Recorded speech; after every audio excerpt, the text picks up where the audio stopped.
Be Me 31F, founder/CEO of Vanta Outreach Boutique Digital Marketing Shop. Parked in the cool district downtown office is an old warehouse. Some developer slapped glass walls into reception desk, has a neon sign that says, "Rewrite the playbook." I tell people it's all grit and vision. Technically started the agency. Like 2.5 years ago, seed money came from my dad's angel fund. And, yeah, his IRA. Never mention that part doesn't match the self-made disruptor persona. I've been polishing on LinkedIn, got 19 employees. Now, culture is my religion.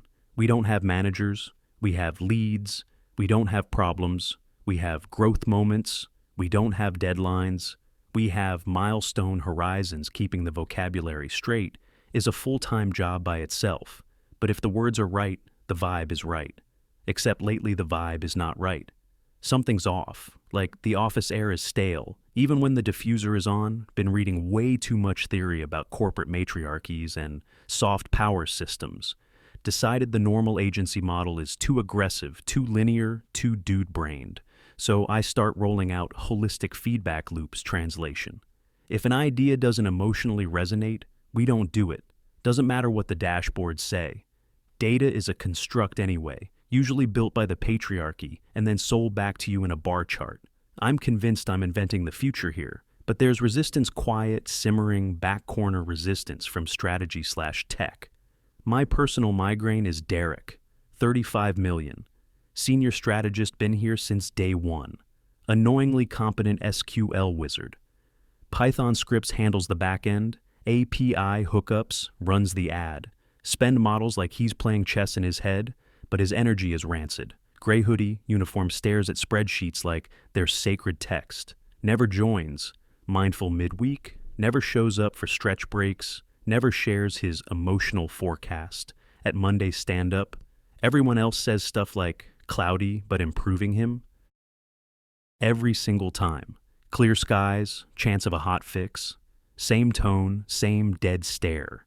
It's like he's daring me to call it a joke, and he's got two little satellites with him.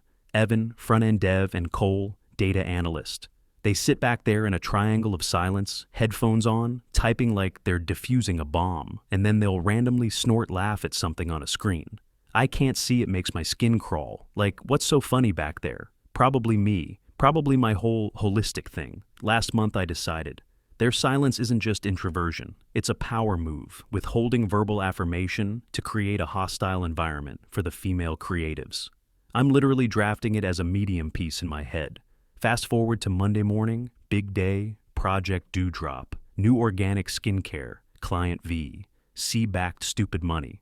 This is the campaign that gets us on the map. I walk into the conference room in my oversized power blazer, thrifted but tailored, ran me like $450 after alterations, holding my matcha like it's a microphone. Tara, social media lead, is already there. Jenna, people and culture lead, is there too. Marco, art director, posted up with a sketchbook and a haunted look, and the guys Derek, Evan, Cole sitting way down at the far end. Laptops open, not a shred of eye contact. I clap my hands once loud. All right, team, let's ground. Deep breath in. I actually wait. Tara and Jenna close their eyes and inhale like they're about to levitate. Marco follows along because he's trainable. Derek just keeps typing. I pretend not to notice. The vision for Dewdrop is radical. I start pull up my mood board on the big screen. It's gorgeous in that expensive, meaningless way, grainy textures, soft focus, abstract shapes, text that's barely readable on purpose. Photos of women looking away from the camera, sad but beautiful, like they're thinking about ocean tides and student loans. I get that warm little spark in my chest. This is art. We aren't selling moisturizer, I say. We're selling the absence of need. I let that hang because silence is supposed to be powerful when I do it. The campaign is called blank. No product shots, no bottles, no price. No benefits list, just mood. The consumer projects their own desire onto the void we create. Tara makes a little gasp noise like, I just said something holy.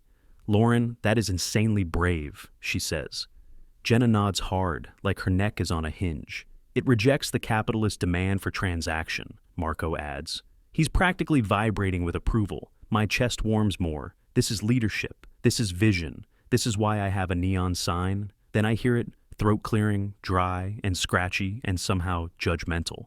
I don't even have to look. It's Derek. He hasn't glanced at the mood board once he's staring at his laptop, like it's the only real thing in the room.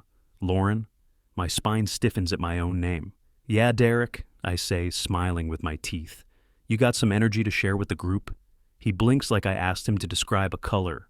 I have numbers, he says, flat voice robot delivery. Ran a/B tests on the soft launch concepts over the weekend. He swivels his laptop around so everyone can see ugly charts, red bars, green bars, no soul anywhere. Tested the abstract mood, creative against a control that shows product and benefit. He taps the screen. Your abstract version is pulling a 0.12% click-through. Landing page bounce is 94%. People click, don't see a product, get confused, and bail. He scrolls. The control ads with the bottle and price are hitting 3.9% CTR. Conversion is 2.7%. He looks up and actually locks eyes with me. If we run blank, we'll burn the entire Q3 spend, about 60 grand, in like 10 days. Near zero ROI. They need sales to justify their Series B. This strategy will wreck them. Room goes dead, not peaceful, dead heavy. Dead like someone unplugged the music, and now you can hear the building hum. I look at Tara. Her eyebrows do that worried thing. I look at the charts again. They're not wrong, but it feels aggressive, like he isn't critiquing the idea. He's swinging at my authority. No soft landing, no love the creativity, no compliment sandwich. Just dropped the data on the table like a grenade and waited to see who flinched. Heat crawls up my neck, fight or flight. Lights up, I pick fight. But the HR approved, corporate safe version. Derek, I say, voice calm, in a way that scares even me. I'm going to stop you there. We talked about this last quarter. You're obsessing over linear, short-term metrics. You're choosing capitalism over connection, I say. Derek blinks like he's buffering. I'm choosing the client not going broke, he says, and there it is. I point at him with my fresh manicure like I'm presenting evidence in court. That tone. Defensive, dismissive. You're gaslighting the creative team. You're trying to dominate the room with facts because ambiguity makes you uncomfortable. High art isn't supposed to come with training wheels. Derek looks around the table, looks at Evan. Evan is locked onto the wood grain like it's a final exam. Derek lets out this long, audible exhale through his nose, the kind you do when you're trying not to explode. It's not gaslighting, Lauren. It's math. 0.12% is smaller than 3.9%. That's not a vibe. That's a number. Stop, I snap, and I slam my palm on the table hard enough to make Tara jump. You are invalidating my lived experience as a founder. You're making this room unsafe for creative exploration. I turn my head without looking away from him. Jenna, please document this. Jenna's already typing like her iPad is on fire. Noted, she whispers, microaggression via data as weapon behavior. Derek opens his mouth like he's about to argue. Then he just doesn't. He looks at me, really looks, and something behind his eyes shuts off like a light being flipped in a vacant house. The tiny spark of I care just disappears. Okay, he says flat, you're the CEO. Run the abstract campaign. I'll build the ad sets exactly how you want. I smooth my blazer like I'm smoothing reality itself. Thank you. Let's keep the energy collaborative going forward. We're a family here. Meeting ends. I feel like I just suplexed the patriarchy in a conference room, protected the art, defended the vision, walked back to my office with my heart thumping, like I won something immediately open. LinkedIn type out a little sermon. Leadership isn't blindly obeying dashboards. It's trusting your intuition when the world begs you to conform. Hashtag women in business, hashtag disruption, hashtag vision over vanity metrics. Hit post within 10 minutes. It's like 40-ish likes, tiny dopamine syringe straight to the brain, confidence restored. Wednesday rolls around. I message Derek to come to my office for a one-to-one. Jenna comes too, as witness because transparency matters. I've got a document printed formal performance plan, the kind with bullet points and consequences. Derek sits down. He looks exhausted, dark circles, eyes a little too dry. Probably stayed up all night, gaming or whatever the hoodie class does for fun. I fold my hands like I'm about to offer him mercy. Derek, we need to address the toxicity from Monday, I say, soft voice. Careful. I'm feeling like you're not aligning with our core values of empathy and flow. He stares at the wall over my shoulder, doesn't even look at me. I was doing my job, Lauren. Strategist. Strategy includes risk. That's literally the point. I nod like I'm listening, but I'm already annoyed. It's not what you said, I tell him. It's how you said it. Jenna chimes in with her gentle HR tone, the one that sounds like a lullaby but means paperwork. It felt combative. It created a barrier for the team. We need you to build your soft skills. I slide the paper across the desk. This plan is about reducing abrasive delivery and practicing active listening. Going forward, before you critique any idea, I need 3 positives first. And all feedback needs to be framed as I feel statements, not the data says. Derek finally looks down at the page, reads it slowly. His face doesn't move, just his eyes tracking bullet points. 1. Smile more in meetings. 2. Do not interrupt the creative flow with technical limitations. 3. Use inclusive language. 4. Replace certainty with curiosity. He looks up and this weird, calm smile crawls onto his face. Not friendly, not warm, more like someone accepting the terms of a plea deal. Understood, he says, I will comply. I will not be a barrier. I will only support the vision. He signs it. No argument, no pushback, just signs, stands, walks out. Door clicks, shut. Jenna and I look at each other and grin. We literally high-five. That went amazing, she squeals. He really hurt us. This is a breakthrough. I lean back in my chair like a general reviewing troops. This, I say, is the power of corrective coaching. Fast forward 2 weeks, the office feels wrong, not tense, not chaotic, just strange quiet in a way that makes you notice your own breathing. The tech corner used to have noise, not loud. But life, Derek and Evan would argue about spaghetti code versus clean architecture. Cole would chime in about data hygiene like he was defending a thesis. Evan would ask Cole if he wanted tacos after work. Now, dead silence like someone put a library sign back there when I walk past. They either minimize their screens instantly or they stare forward like mannequins. No jokes, no little laughs, no side conversations. It's like they've turned themselves into furniture. I send a Slack message to the dev channel. Hey team, how's the Dewdrop landing page coming? Need good vibes? Reply comes back instantly from Evan. Completed per specifications.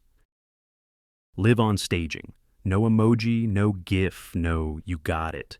Just sterile compliance, I tell myself. This is good. This is respect. They finally understand I'm not here to be debated. They finally fear me a little, and fear is just another form of acknowledgement, right? In my head, I'm the queen of the hive, and everyone's finally doing their jobs. Launch day arrives for Dewdrop for blank, the no product. All mood masterpiece, we spend like $18,000 on the launch party. Alone rented out a rooftop lounge with heat lamps, and an unnecessary DJ invited influencers who demanded free product, plus appearance fees, like $600 a head, just to show up and film themselves, breathing. The client founder is there. Her name's Melissa. She's got that nervous, rich energy, hands always moving, eyes always checking something. She's sunk her savings into this. Plus the VC cash, she corners me with a champagne flute, like it's a life preserver. Lauren, I'm scared, she says. My investors are watching the metrics like hawks. If we don't hit at least 2.3 ROAS in week 1, they might pull funding. I squeeze her hand soft, reassuring. Practiced, Melissa babe, trust the process. Women don't want to be sold to. They want to be witnessed. This campaign witnesses them. Sales will follow emotion. She nods, but her face stays unsure, so I hit her with more buzzwords. Community resonance, identity alignment, narrative intimacy, post-consumer liberation. Her eyes glaze just enough that she drifts away. Midnight hits, campaign goes live. Ads start rolling across Instagram, TikTok, Facebook. I go home buzzing like, I can feel the future humming and my ribs crawl into bed and immediately check the site on my phone. It looks insane in a good way. Just a blurry photo of a sad girl standing in a field, washed out colors text across it that says, "What are you missing?" No obvious button you have to scroll to find this tiny little link that says Discover. So mysterious, so minimalist, so expensive looking. I fall asleep feeling electric. Next morning, I stroll into the office at like 11:15 a.m. CEO timing, expecting cheers, champagne, confetti, some kind of worship. Honestly walk in and the place is silent. Not focused, silent, funeral, silent. Tara is at her desk, chewing her nails down to nothing, eyes wide, refreshing something over and over. Jenna is literally hiding in the meditation pod, like it's a bunker. I walk straight to the tech corner. Derek is sitting perfectly still, hands folded in his lap like he's waiting for a verdict. Eyes locked on the big dashboard screen. I follow his gaze traffic. 47,800 visitors. Okay, big numbers at spend. $7,600. Already also big numbers bounce rate. 99.7% conversions. 0 sales, $0. I blink rub. My eyes look again like the screen is going to apologize still. 0, not even one mercy purchase from somebody's aunt. My throat goes tight. What is this? I ask, voice doing that tiny shake thing. Is the pixel broken? Derek turns his chair around slow as hell. That same calm, dead smile from the PIP meeting is on his face. I check the pixel, Lauren. He says, it's firing correctly. Then why isn't anyone buying? He nods like I just asked a thoughtful question in therapy. Well, he says, I feel like the customer journey may be too abstract for current market sentiment. I feel that not having a buy now above the fold is creating friction. And mostly I feel that people don't understand what we're selling. I just stare at him because he's doing it. He's using the stupid I feel wording. He's obeying the document and it sounds insane coming out of his mouth. Derek, fix it, I snap. Change the landing page. Put the product on there. Put a giant button that says buy now. He tilts his head gently, like I'm the one being unreasonable. I would love to, he says, but that would require a change in creative direction. And per the performance plan, I'm not allowed to dominate the creative space. Or invalidate your vision. He gestures at the dashboard like it's an art gallery. Your vision was the void. If I add a button, I'm filling the void. I don't want to come off aggressive. My jaw actually drops. He's not just complying. He's using my own rules like a shield. I whip toward Evan. Evan, you do it. Right now. Just code the button in. Evan looks up with the widest innocent eyes I've ever seen on a grown man. I can't, Lauren, he says, soft voice. That wasn't in Monday's sprint planning. You said unauthorized scope creep creates anxiety. I have to protect the team's mental health. He gives me a tiny little nod like he's proud of himself. I can add it to next week's sprint. Next week? I basically squeak, then I'm yelling, next week? We're lighting like $1,000 an hour on fire. Do it now. Evan doesn't even flinch. I need a ticket, he says, calm as a meditation app. Please submit it in Jira. Once it's approved by creative, copy, and legal, I'll begin. I look at all three of them, Derek, Evan, Cole. They're just sitting there, three immovable objects watching the building burn down and refusing to pick up the hose because I once said the water pressure felt too masculine. Fine, I bark. Tara! I spin toward the creative desks. Do you know WordPress? Tara looks like I just asked her to defuse a bomb with chopsticks. I know how to post blogs, she says. Good enough. I say, log in and add a button. She scrambles hands shaking on the mouse clicks around the admin panel like it's a haunted house she tries to paste in a button. Widget something breaks. The CSS implodes. The homepage turns into a mess of raw error text. The whole site is now basically a screaming wall of code. We aren't even showing the mood anymore. Just fatal error, broken layout. 404s popping like fireworks. My stomach drops through the floor. There's no hiding. This I have to call Melissa. I hit dial with a finger that doesn't feel like it belongs to me. She answers on the first ring. I barely get 2 words out. She starts screaming so loud, I have to hold the phone away from my ear. Full on, panic, rage, investor, terror in stereo. She says she's pulling the account, immediately demands the retainer back, threatens legal action, throws around words like gross negligence and incompetence. I just stand there shaking with the phone, buzzing in my hand. Call ends. My hands are cold, my face is hot. I turn back to Derek. He's already putting on his coat. It's like 12:05 p.m. "Where are you going?" I whisper, because my brain can't process anything else. "Lunch," he says, like we're having a normal day. "Then I have a dentist appointment." He checks his watch. "I'll be taking the rest of the day as PTO." He looks at me with that same calm smile. Self-care is important, right? And he walks out. Evan stands up right after him. Cole too, like they rehearsed it as they pass. Evan mutters under his breath, "Solidarity." And then they're gone. I'm left with Tara, Jenna, and Marco. A broken website and the echo of Melissa's screaming still ringing in my ears. The next month is a slow-motion wreck. The dewdrop fiasco leaks, people talk, clients circle back, and then disappear forever. Word spreads in that industry way, where nobody admits anything, but somehow everyone knows. Our reputation doesn't just dip. It craters cash flow, goes negative in a week. I'm staring at payroll like it's a cliff edge. I don't have enough in the business account. And my personal savings is basically a maxed credit card with good intentions. I need a win. I need oxygen. We have one real client left. Iron Hall massive. B, 2B logistics. SaaS boring as beige paint. But they pay like $42,000 a month. And they pay on time. We run their entire web infrastructure and lead gen. It's not cute social posts. It's servers and APIs and databases and integrations that can't go down. It's a living beast, and Derek, Evan, and Cole run it completely. I don't even know the admin passwords. I don't know where the keys are stored. I don't know what's in prod versus staging. I call an all-hands meeting. Try to walk in like I'm steady, but my voice is already betraying me. "Okay, team," I say, forcing confidence into the words. "We hit a bump with Dewdrop. Understatement of the century. But we're pivoting. We're focusing on Iron Hall.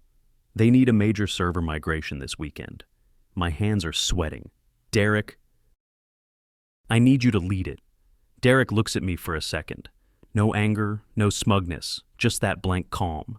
Then he slides something across the table, a crisp white envelope like a wedding invitation. "Actually," he says, "I'm resigning. Effective immediately." My heart stops so hard it feels like a glitch.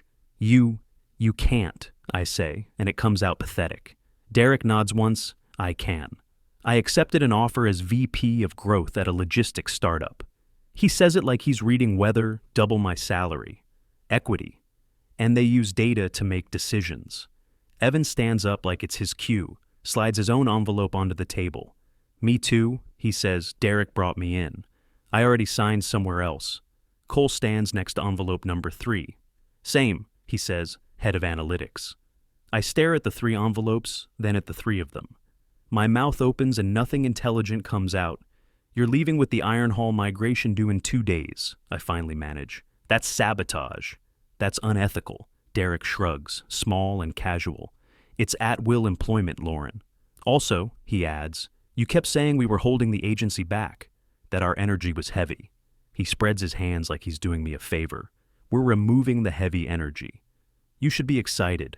Now you've got a fully empathetic workspace." He stands. "Good luck with the migration." And they just walk out, no boxes, no awkward desk, clean out, no farewell, just leave like they've had their exit bags packed for weeks. Which, honestly, they probably did panic hits, not, oh no, panic, like animal brain, heart and throat. Panic office is basically me, Tara, Jenna, Marco, and 2 interns who still think this is a resume builder. We all just stare at each other like the power went out. Tara is crying straight up. Jenna is doing that fast breathing thing, like she's gonna pass out. Marco looks around and goes, "So, what do we do? Who even knows how to run the migration?" Silence, because the only 3 people who knew literally just ghosted us. "I can figure it out," I say, way too fast. "I'm the founder. I'm not stupid. How hard can it be? It's computers. It's just buttons." I march to Derek's desk like I'm storming Normandy. His computer is locked. Of course it is. I call our outsourced IT help desk, some third-party support solutions company, with hold music that sounds like depression. They tell me they can't unlock it without authorization. I start screaming full CEO, meltdown, threaten contracts, threaten reviews, threaten to escalate. Eventually they unlock it, because nobody wants this smoke at 11:30 a.m. Screen finally pops up and it's just black windows, green text, cursor blinking like it's judging me. Full Matrix cosplay. There's folders everywhere with names that look like passwords. I see one that says ironhall_migration_runbooks. Okay, that looks like destiny. I click it. There's a script file. I open it. First line is basically screaming at me. Warning, do not run without verified backups/snapshot. Yeah, all right. Fear-mongering, men love. Warning labels makes them feel heroic for being cautious. I flip over to the cloud console, big friendly buttons everywhere. One says terminate instance. Another says launch instance. I'm like, okay, migrate means move, right? You end the old one and start the new one. Basic logic. I click terminate on the production server. A pop-up asks, are you sure? Of course I'm sure. I click yes. The little green indicator turns red. Then the server just disappears, like it got snapped out of existence. I spin back to the room. Okay, I announce, way too proud, step 1 done. See? I don't need a man to click a mouse. Tara wipes her face, trying to look hopeful. Jenna does a shaky thumbs up, like she's clinging to faith. I click launch instance. It asks me for an SSH key, or a PEM key, or something that might as well be a dragon scale. I have no idea what that is. I type password 123 error. I type admin error. I type my own birthday. Like an idiot error, my stomach drops because the old server is gone and the new one won't start. I say, voice cracking. Guys. It's not letting me turn the new one on. And the old one is gone. 5 minutes later, my phone rings and it's the kind of ring where your soul leaves your body. It's the CEO of Ironhall. He never calls. He always emails like a grown adult today. He calls Lauren. He says voice so cold it could preserve meat. Why is my entire business offline? Why is our customer database returning a 404? I make a noise that's supposed to be a greeting. Hi, Todd, I squeak. We're just mid-migration. Few hiccups? Hiccups! He roars actual roar like I just punted his dog. My CTO just called me. He says the production instance was terminated, deleted. And there is no backup because the automated backup job lived on the box you deleted. My mouth opens, nothing comes out but air. Did you delete the server? He says, slow and sharp. I try to explain. I try to say I was following the process, but I can't even find words. Did you delete it? He repeats, yes, I whisper. And there's this long silence, the kind of silence that costs money. We are losing $12,000 a minute, he says. Terrifyingly calm. I am suing you. I am suing your company for every cent. This is negligence. Do not touch anything else. You are fired. Click the call ends, and my hands are shaking so bad, I almost drop the phone, and that's when it all starts collapsing for real. The fallout is biblical. Ironhall sues they want, like $1.7 million in damages. Our insurance provider basically laughs at me. They tell me gross negligence isn't covered, especially when the CEO manually overrides safety warnings.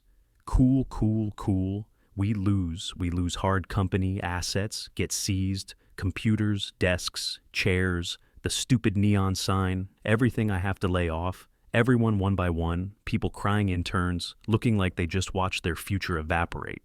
Jenna cries the hardest. She grabs my hands and goes, "But Lauren, I thought we were building a safe space." And something in me finally snaps clean in half. Safe spaces cost money. I scream, voice cracking mask gone. I need coders. I need nerds. I need people who know how to turn a server back on. Jenna stares at me like I just slapped her pure horror. You've internalized the patriarchy, she whispers, and she walks out like I'm radioactive. And then it's just me alone in the wreckage, I file. Chapter 7, Personal Bankruptcy, Full Humiliation, Speedrun, I call my dad. Because of course I do, because I'm desperate and he refuses. I gave you 180 grand. Lauren, he says, and you turned it into a lawsuit. Learn what $1 is worth. My condo gets foreclosed. I sell off my Boss wardrobe online. Poshmark eBay stuff I used to brag about as investment pieces. Now I'm shipping it in busted cardboard boxes. I end up in a basement studio in a trash neighborhood. You can hear everybody's arguments through the walls. The window is basically at ankle height. I apply for marketing jobs, dozens, hundreds, nobody hires me. My name is Poison. The Dewdrop fiasco gets passed around like a ghost story. It's literally a case study now, how not to launch a brand in the modern era. 6 months later, I'm working at a clothing store in the mall, folding sweaters making $15.50 an hour.